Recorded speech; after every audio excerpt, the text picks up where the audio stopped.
Hello there, and welcome to the 10th episode of The Best of Football.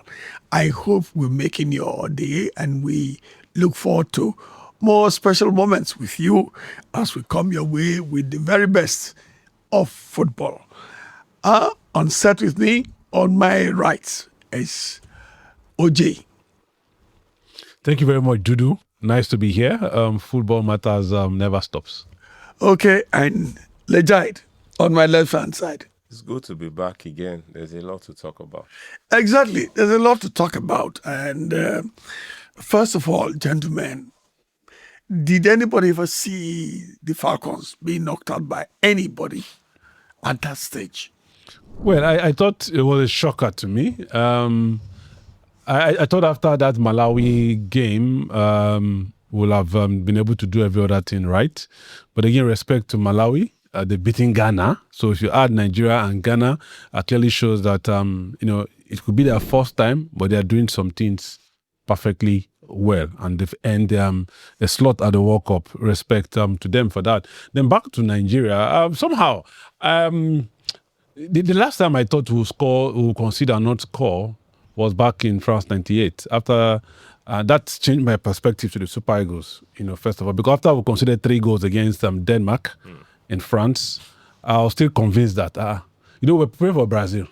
Before, I was still convinced that we'll qualify. But then we never did, and we lost that game to Denmark. So coming to this one again, somehow, I still believe, 1 goal, we equalize now. But when you look at it, I kept looking at the time was going, and I don't know why Asisa didn't come in on time. When she eventually did, there was a chance. That's why I still don't understand why she didn't start the game. There was something that looked like a chance that she could have buried, and that would have convinced me, and maybe given the coach some reason to say, I know why I brought her in. At that point. But again, Esther will be thinking so many things in her head right now. She wanted to score, as most strikers will want to do. She didn't get it right, and that's where the problem, for me, remains. The Falcons failed. Is that a surprise to you? Well, a bit. Because if you look at the game, they were the better side overall. In the entire game, Cameroon only had 4 shots on target compared to about 21 from Nigeria. So we were actually the better side. But if you look back, the NFF has a share in the blame. Because, for example, you look at the goalkeeper. She was clearly overweight. The English League had finished about 2.5 months before, about 2 months before WAFCON started. So it was obvious that she didn't have a proper regimen to, keep herself fit, because she blew up in about 2 months. And you could see that it affected her, because typically the Chiamaka, doesn't concede goals like she considered in this competition. And then, that particular window that the NFF could not find friendly games for the Falcon was a problem. At the time, people made noise, but it was like, okay, well, this the Falcons, they'll find a way. Overall, I believe it caught up with us because if you see the way we started the competition, we were not sharp. They were not a sharp team at the time they started. So I think that period where they didn't play friendlies, where everybody else was playing friendlies, I think it caught up with them. And, well, they still have a chance if they go through the intercontinental playoffs, but I'm not sure they will be able to qualify the way they are. It's a very long road now. Very long. Oh, dear. Okay. Now, we have been kicked out of under 17, kicked out of under 20, not gone to the World Cup back-to-back. Falcons at crossroads. We don't know where they are going or not going. And then the NFF Congress comes up in September, and one is forced to ask questions. Why do these fellows want to come back, given the litany of failure? Continuity. I've looked at most of the electoral posters and campaigns and things written. Continuity, for the board to continue. That appears to be to fail. Continuity. No, I don't understand. In Nigeria, we like continuity. Jide, Yeah. continuity. Nobody's talking about technical development. Nobody's talking about the competencies they bring to the table. We're talking about continuity, and what's that saying to us? So typically, what you find is is an African problem because across Africa it's the same. But speaking specifically with regards to Nigeria, competency has never really been a factor in who gets to be NFF chairman, in all honesty. If you look at the long list of NFF chairmen we've had over the last 40, 50 years, you can count on your fingers the people who got in there purely because they were football or sports people. Most of them is political patronage. So when you have that, competency is never going to be at the top of anybody's considerations for getting there. And like I said, because they are political patron, they get there because of political patronage. These guys don't really feel they owe anybody any explanations. Because like we said during the World Cup podcast, the things that happened to us happened to other countries. And chairmen resigned on their own. But it's an African thing. The Africans almost never resign voluntarily. Because what this current NFF EXCO has done in 4 years, there's very little they can say they've done, if you ask me. Maybe some people will argue that there are things they've done. But on the football side of it, there's not very much to show. OJ, we've had Godfrey Amakri, chairman NFA in the 60s. Sonny Dankaro, who captained the Eagles. The chairman won Cup of Nations. By the way, Amakri sponsored a league. Yeah. On its own, before the league was formed in the 70s. Then Ikpeazu retired Chief Justice. Judge of the East Central State High Court. Then, of course, Ibrahim Galadima seems to be the last of the authentic board chairman or president. What's going on? It's okay. You mentioned Galadima. Post Galadima, Yes. The status were changed. At that time the clubs had clubs make up football. And that's why when UEFA is talking about what they're talking about, fighting FIFA, and in fact, they talk about the clubs. Even though they talk about the federation, they come and talk about the clubs. So clubs make up football. At that time, clubs had the clubs in the elite league, the Premier League, as it was called, then MPL, had 20. There were 20 clubs. Those 20 clubs had 20 votes. You come to the lower division. Same lower division had about, let's say 20, 30. Each club had a vote. So that's like 30 votes. You come to the amateur league. So you see, at the end of the day, you're talking about close to over 50 votes. The clubs were the powerful bloc at that time. Remember the drama between Chief Obaseki, God bless his soul. Yeah. That was the period. What happened. And then we now had what the great Afrobeat king fella called magic. One veto vote. Oh, yes. One veto vote is equal to 99. Government magic. So the 20 votes, when the status were changed, I think it was between 2008 and 2009 or so, 20 votes became one for the clubs in the MPFL. And those 20 votes were not even by the club. It was the chairman of the MPFL, of the chairman of the league who would vote. Then you come to the NNL, the same thing again. All those again, one. And not the clubs. Whoever is chairman will vote. So by the time you look at all of that, the clubs lost. It was taken away from the clubs. And then that's when the state FAs now became the new guys who determine what happened. Yeah. So the chairman, the new delegates now, I think they're about 20. First of all, 35 plus Abuja, that's 36. Once you can control that, you win the election. Okay, so a smaller Congress was designed, and then, of course, eligibility became an issue. And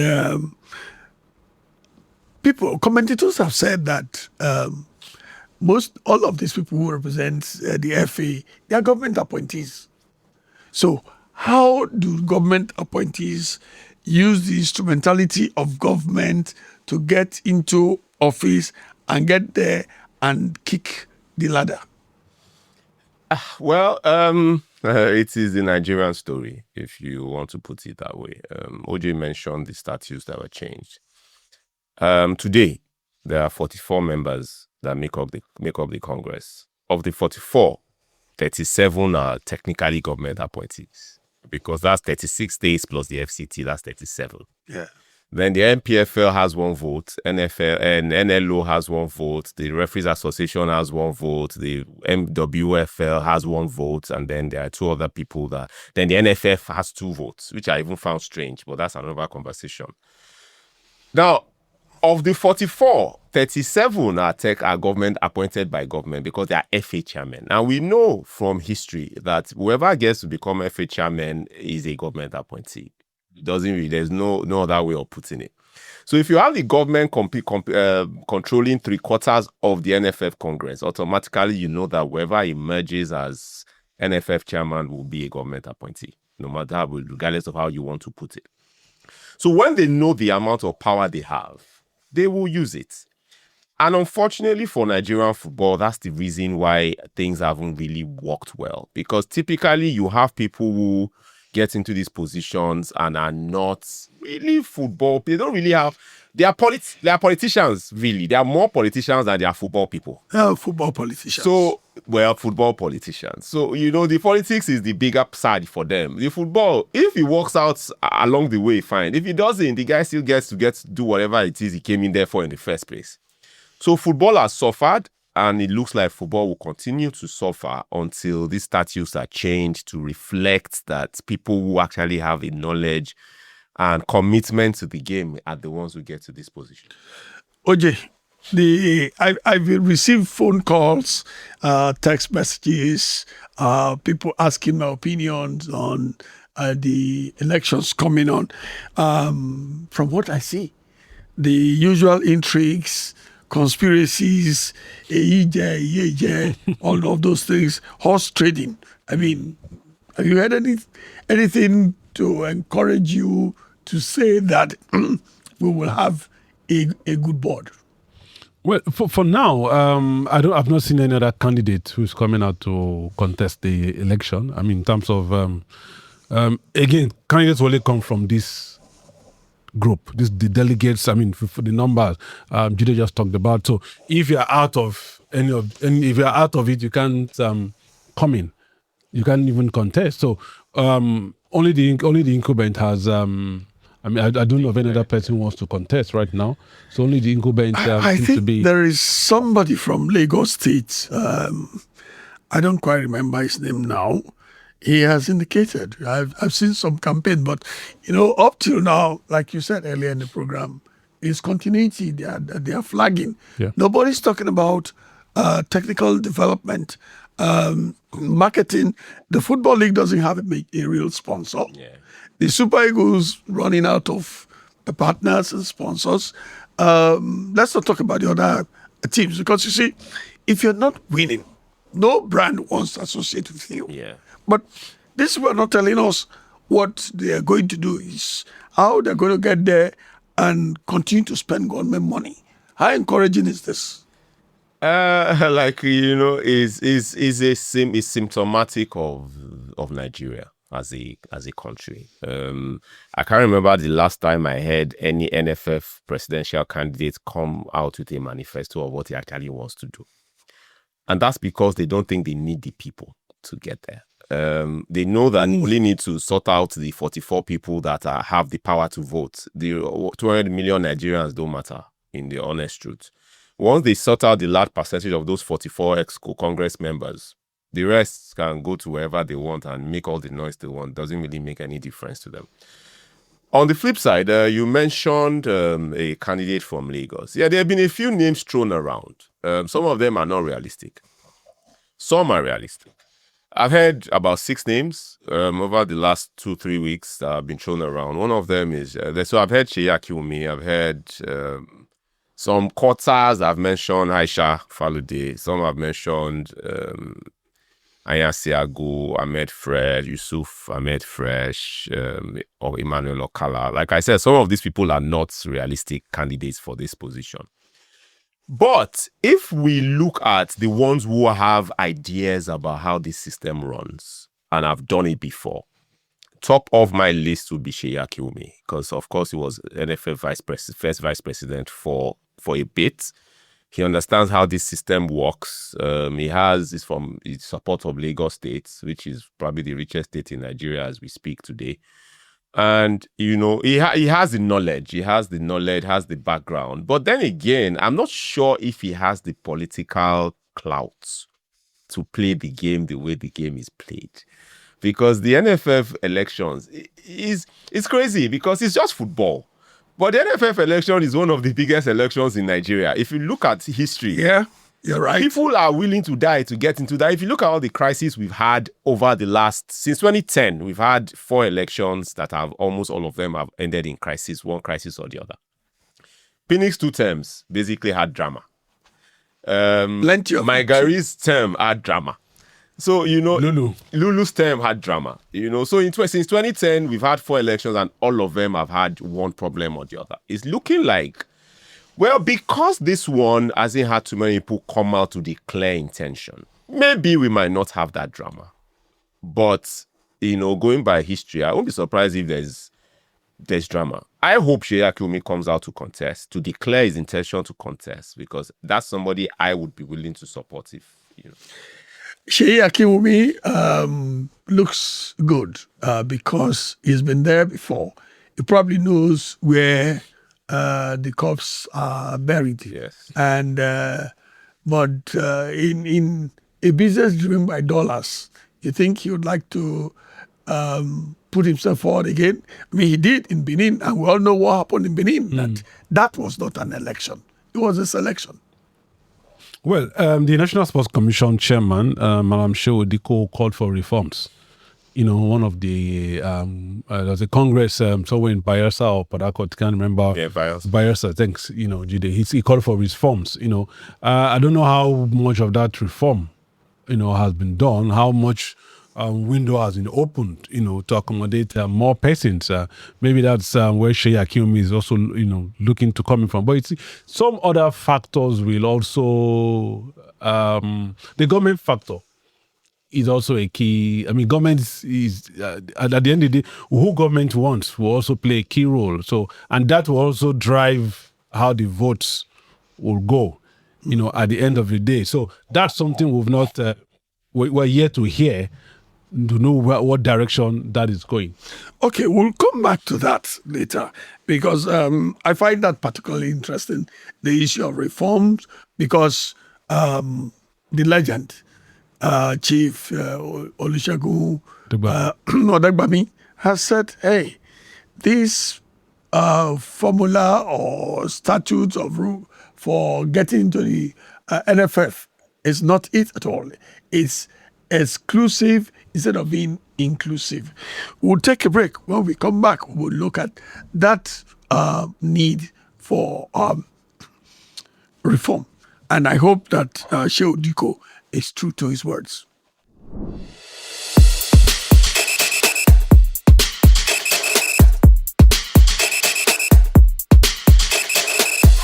Best of football.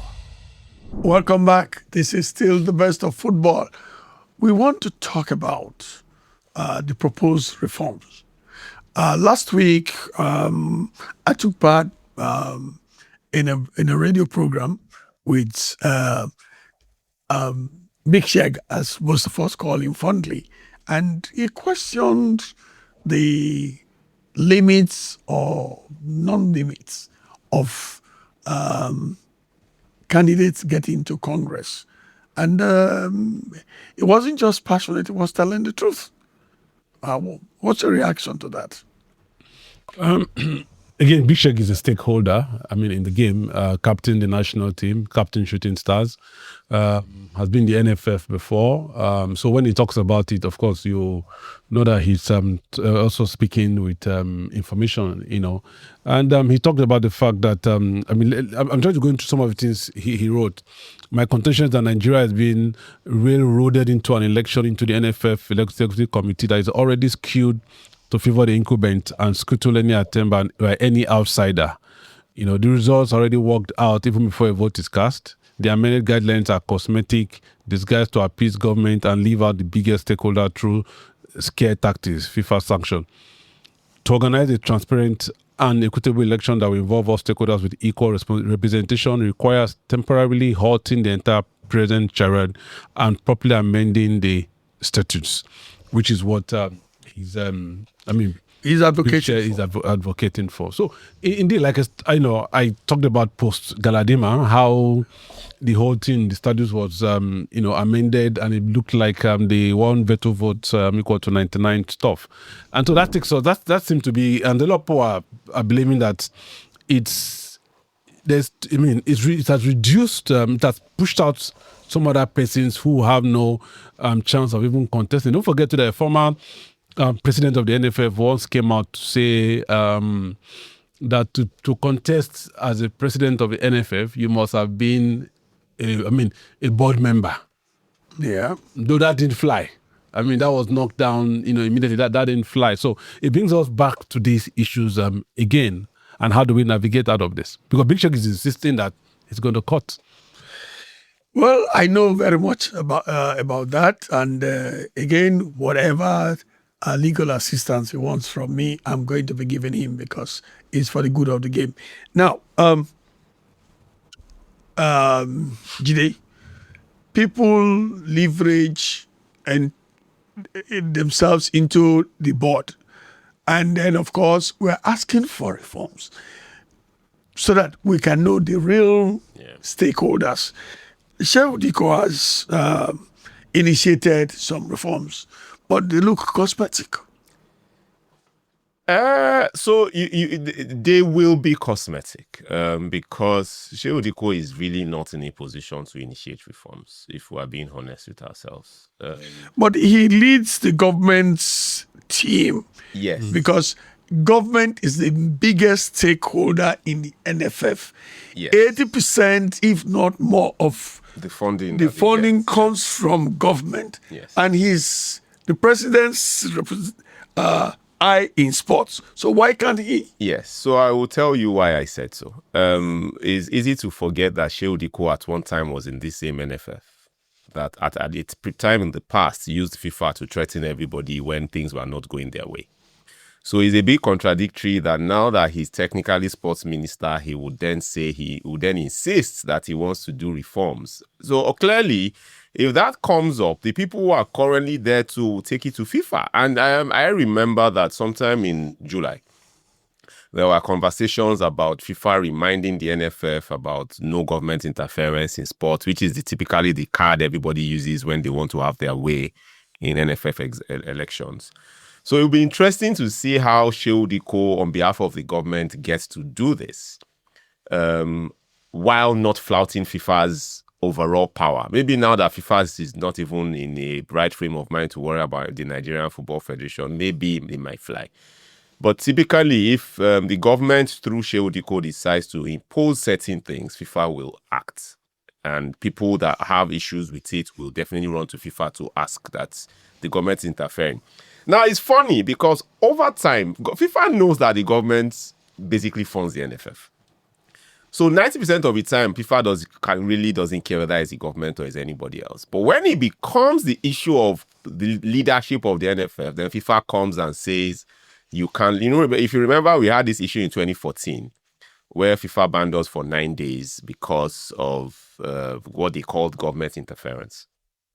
So, I think that was during Sani Lulu's tenure or something, So, Megari, I think it was Megari. So, you have these issues there. Diko has hinted at reforms. Those reforms are desperately needed because, like OJ said, the way the NFF statutes are today, you only have more of the same come to be NFF president. You can't have any new ideas. You can't have any fresh people because those statutes they are designed to ensure that the same people keep revolving around They're the same recycled. positions, where we just keep recycling the same people. OJ, No, but I think just to add to what Jide, I think as someone who understands, I mean, talking about it, the NSC's chairman's call for reform, Sadiko, as someone who understands, who also knows that there are aggrieved persons, who think, who believe and genuinely believe that the door should be opened. I'm sure that's why he called for reforms. And reforms, even the NFF too agree that there's need for reform. Yeah, OJ, this age-long threats, FIFA will ban us. Is it real? Is it possible? I don't think it's possible. Because you see, if FIFA as much as makes that reckless move, we take them to CAS. Because who is third party? The person who's funding you. And then, of course, before any judicial body or an independent umpire, which FIFA is supposed to be, we're talking about 44 members of Congress and 37 are from government, they are government appointees. So where is the correctness about government interference when government is fully there and government is telling these agents within the structure to do it differently, especially because it's government's money. So this use of the sports media to promote, to start fear that does not exist. I think for this particular one, it has reached where it is now. I really don't think we should be thinking about ban. If everyone is talking about reforms, then it clearly means that the reforms need to come on the table. Well, Chief Odegbami has threatened to go to court. Obviously, he must have considered his position, must be putting together enough arguments to place in the right places to say, hey, let's have reforms of this nature. Let's open it. Let votes count. Let the process of getting into Congress and board be transparent. Yeah. Let's have people come with manifestos and are prepared to be accountable for their action. And if that comes and government applies the normalization rule, would there be a problem? No, I don't think there'll be a problem. But I don't think there'll be a problem. You mentioned the normalization. I don't think that would be like what will open the way, for the reforms really to really. Yeah, because there's a window for normalization, even if in the FIFA rules. Yeah, there's a window, clearly. Okay. It will be interesting what the next few weeks hold. But that said, I'm compelled to draw our attention. Let's look at the scorecard of the NFF. OJ, back to you. Scorecard for the NFF, especially Ibrahim Guso's NFF.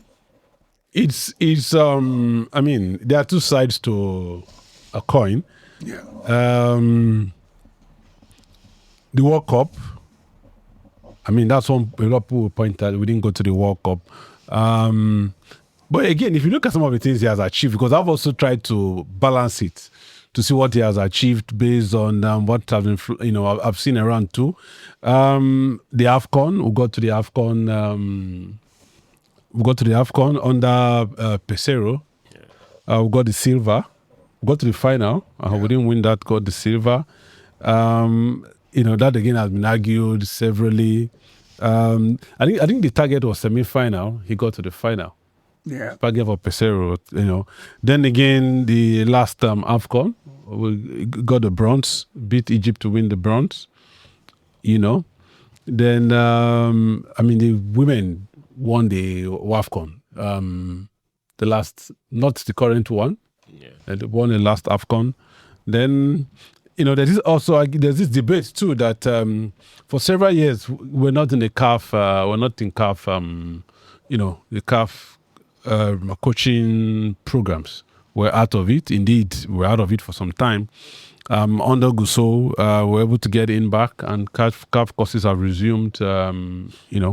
Have resumed now. So all that have also continued, the CAF courses. So those are some of his achievements that people want to point to. The technical department headed by Austin Iguavon now. Some kind of stability. Iguavon has been managing that position. But then you come to what has not happened. I mean, the World Cup, a lot of people, that is still hanging. Missing the World Cup in US, Mexico, and Canada. Then the under-17s, youth football, we didn't qualify. Under-17, under-20 again, we didn't qualify. The current WAFU B, we didn't qualify. Let me speak like someone in support of him. If you look at the way CAF balkanized WAFU, I think that has also not helped Nigeria, Ghana, in WAFU B, Burkina Faso, and Cote d'Ivoire. You go to WAFU A, Senegal. So these competitions before, the qualifiers are just organized. So sometimes we beat some of these teams in the start. That's West African teams. We deal with some of these teams in North Africa and East and Central Africa, South Africa too.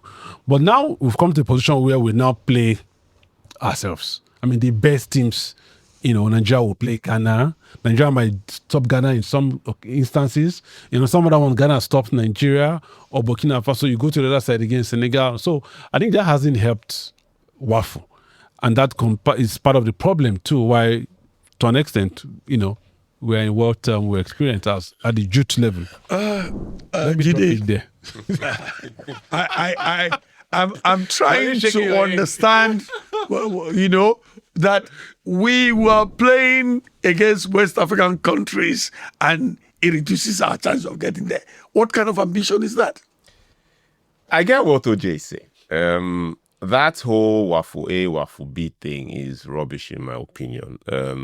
Prior to now, we was one WAFU.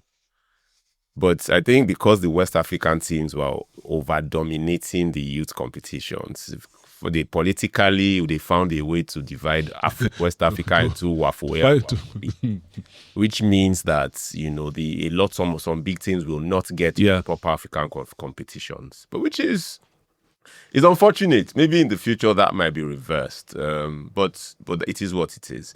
But I get your point as well that it should not be an excuse. WAFU B under 20, we lost in the final to Burkina Faso, which means we don't get to qualify for the African under 20 championship, which is like back to back. That's not nice at all. But there's a window now. I don't know if that would, when Egypt hosted the last time, because Ghana is hosting now. Yeah. That's why we're coming back to this same argument, because Ghana is hosting the African version.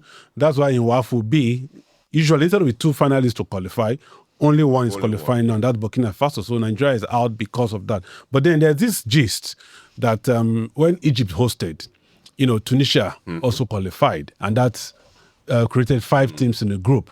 That Nigeria might, I don't know how authentic, might be given that window to qualify, and so make one group would just be 5. That's another. Which is, well, if it happens, it will be good. It reminds you of what we tried to do during the World Cup qualifiers, where we tried to find backdoors into all kinds of places. If you work for us, we won't complain. But it doesn't reflect well on CAF. In all honesty, because all of these things are just bastardizations of very straightforward processes. Why would you want to have a competition where some teams have 4 teams, some teams have 5 teams? The things that you don't hear in proper organizations, you hear it in CAF competitions, and it kind of shocks you. But then again, back to the topic, I agree with OJ that you can say it's a 50-50. This board has done a few things right. They've done a few things wrong. if you were to talk specifics, you probably would do half and half of what they've gone right and what they've done. It's just that the things they've done wrong are big ticket items that everybody will remember. The World Cup is the World Cup.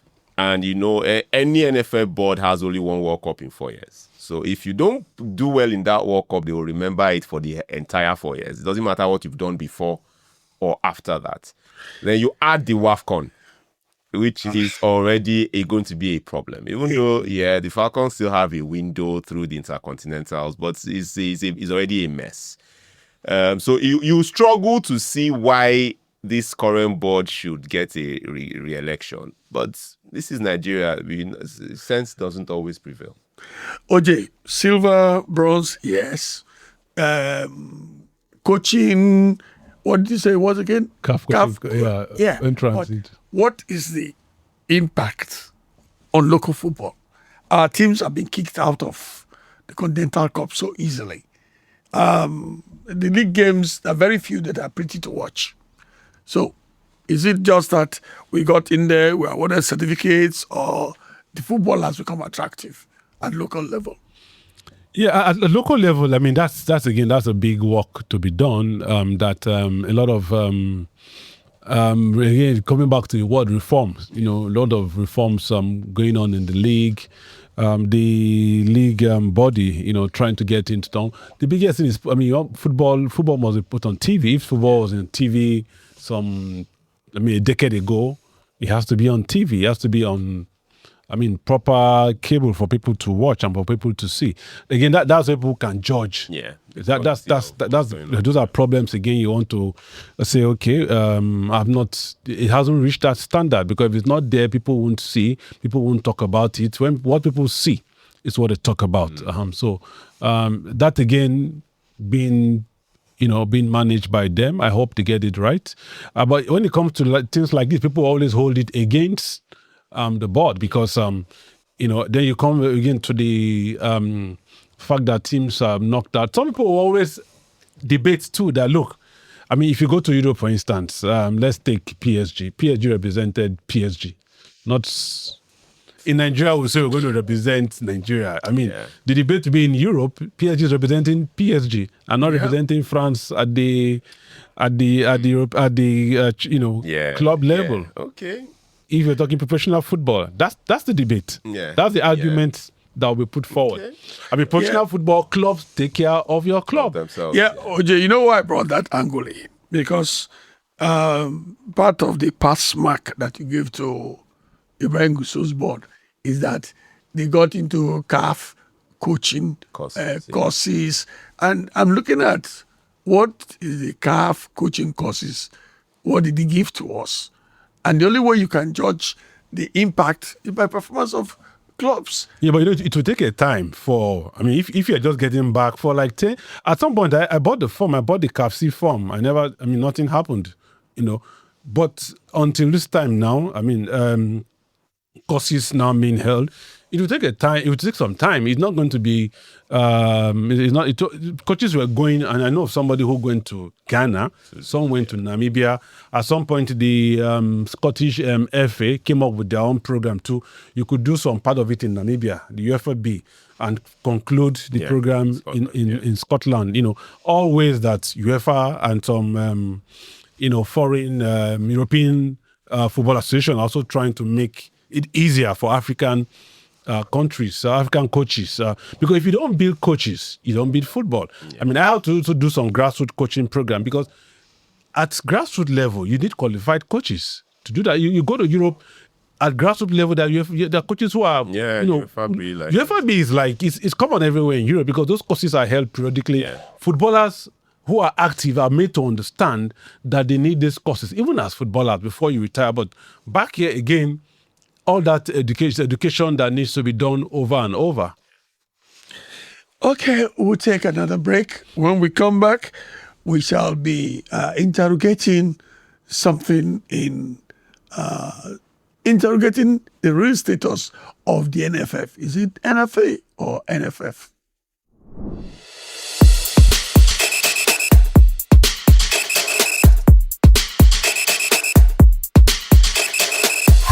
Best of football. Welcome back. If you are just joining us, this is still the best of football. Today we are interrogating that the custodians of our football, NFF, and their activities. And so far, my co-hosts have given pros and cons, and I hope that I'm not too pleased. I hope you're happy with their arguments, but for me, those guys should go. That's my personal opinion. Okay, Jide, the NFF, as they prefer to be called, is actually a body unknown to Nigerian law. It's not a juristic person. That is what Sani Lulu and Co. submitted at FIFA as a statutes. But every year you check the national budget for sports, money is given to NFA, which is the body known to law. The sports ministry and now the sports commission, in my opinion, are, culpable or complicit in, this business of a group of people who call themselves one name. They receive money as NFA and spend as NFF. Next thing they tell you, government cannot interfere. I don't know. I find it difficult to reconcile those two positions because, gentlemen, Jide. So the NFA, NFF confusion is still there. Older people still call it the NFA, regardless of what name they call themselves. It's the young ones who say NFF because that's what they grew to know. So, this NFF name was approved by the Abuja Congress in 2008.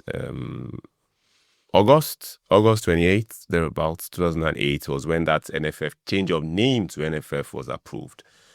But it had been preceded by FIFA in 2006 asking member associations to change from association to federation.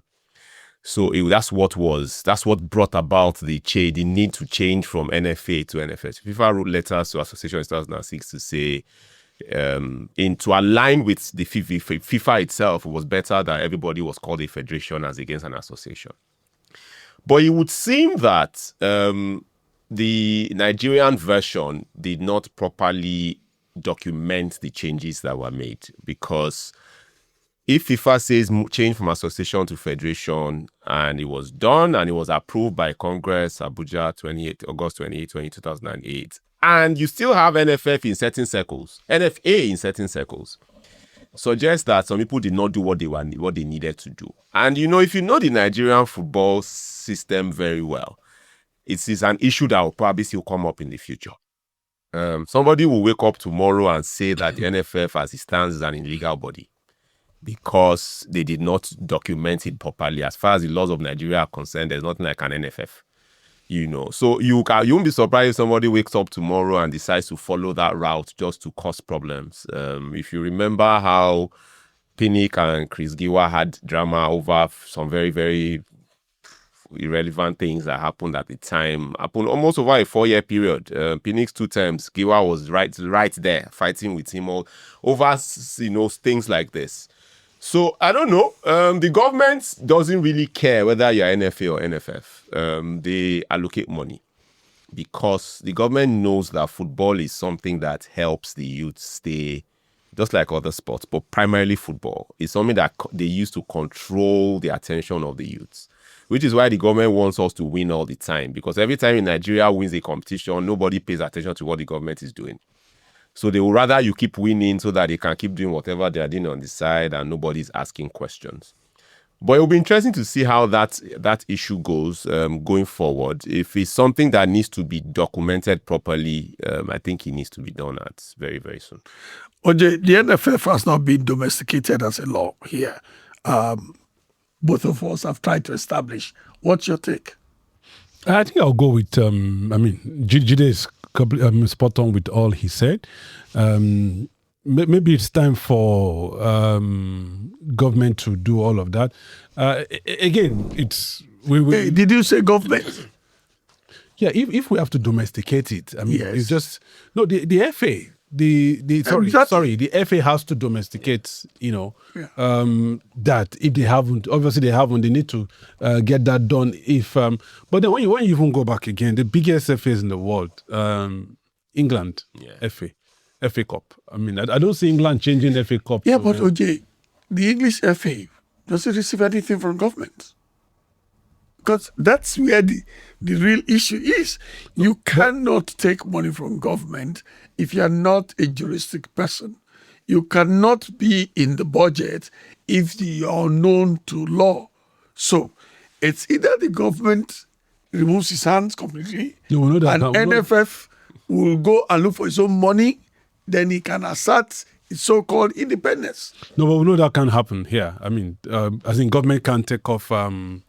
Government has to keep funding sports, which includes funding the activities of the FA. And But the FA is claiming independence. no, but No, it's like, I mean, my son comes home and tells me that I want to be coming home whenever I like. We could be up to 10, 12 in the night. And then he puts on air conditioner, the way he wants. And then, of course, drives a car that is not his. Well, and then he says he's independent. I won't agree. yeah. I tell him, go and buy your car. Your room, this is the cost of the rent. There, electricity you consume that's how to be independent. But we know as far as sports is concerned, football again in particular, Gidi just summed it up. Government understands the impact of it. That's why government is interested in it. Again, government also sees it as an avenue to make the sports sector, sports economy strong, and so government really has a role to play in all of that. In this part of Africa, I mean, we all know if. We talk about independence, but when it comes to like hosting tournaments, even those bodies, they know the role of government. Government has a role. Yeah, government gives guarantees. Government has a role to play. Yeah, but it shouldn't be about facilities and youth sports development instead of the federation. Yeah. So what the difference here with what you have in the Western Hemisphere is that governments do, like you just mentioned, do infrastructure primarily. They don't do administration. Yeah. But here, the government does both infrastructure and administration. So the government basically owns the FAs here in the West, in Africa. The same. I mentioned a few weeks ago about Tunisia and how it's government that controls the FAs in virtually every African country. So I find it difficult to understand it when FIFA or when people use FIFA as a threat to say FIFA can, because FIFA knows very well that these countries cannot afford to run FAs without the government. So if the government is going to fund all the activities of the FA, why should the government not be able to dictate what happens in that FA? It's a contradiction that we've still not found a way to explain, and people use it as it suits them, but it is a contradiction, and we need to get to a point. You mentioned the English FA. The English FA generates money for itself.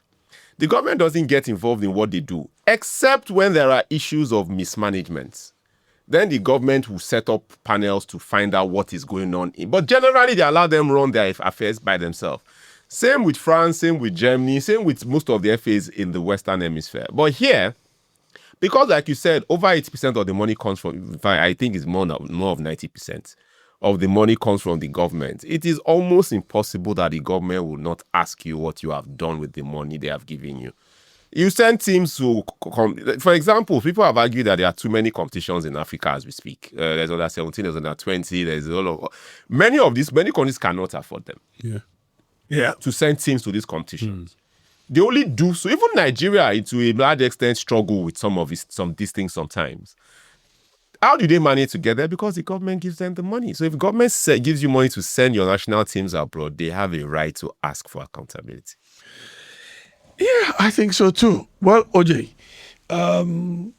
looks like you can give some hope to Nigerians on Falcons. Yeah, because there's a window. Yeah. There's a window. Unless there's no window, then we say the road is closed. Explain that to us. So there's that's to say on our bio. There's a window. There's the African playoff, intercontinental playoff, and the team is still there. We'll play South Africa on Thursday. South Africa again on Thursday. If we beat South Africa, then it's a long trip, to Brazil. Just as much as Brazil is far from this part from here, it's a long trip. But then one at a time. If we can beat South Africa, we'll keep talk about the rest. Okay. One in November, the next in March. Yeah. Okay. Just before we go, and which is a topic I hope we can a conversation we can have sometime on this program. The original letter and spirit of age-limited competitions, under 17 and under 20, we seem to be losing it. And when my first contact with serious football was schoolboys playing from school for clubs and nearly the national team. And then you have legends like Haruna Ilerika playing and winning the cup, Principal's Cup for Zumral 2 in 1969. Him and Tajuddin Ajagun.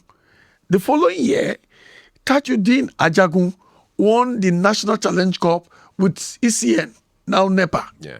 And in 1971, Haruna Ilerika was in national team. But we don't see that anymore. I think here we have a lot of problem with our educational system. We must start with that. It's just like the issues with Nuga. You're in school, you're going to represent your school, and there's a test going on somewhere, or even exam. And lecturer will ask you a question: did your father send you here to come and play football or go to school?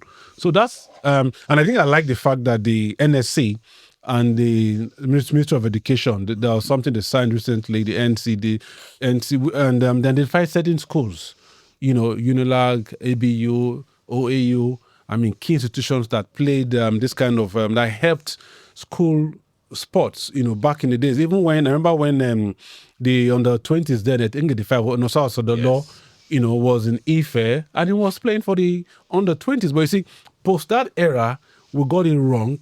Nuga, till date, Nuga is not properly organized in the sense that schools, lecturers will tell you straight, your parents send you here to represent the school or to read, and you have to go and ask yourself properly which one do you pick. And that's one reason why school sport here has not really worked.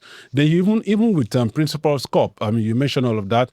I think our schools must be, again, you look at sports facilities. We talked about government and sports facilities. How many schools have sports facilities? And that, again, is even where the problem is.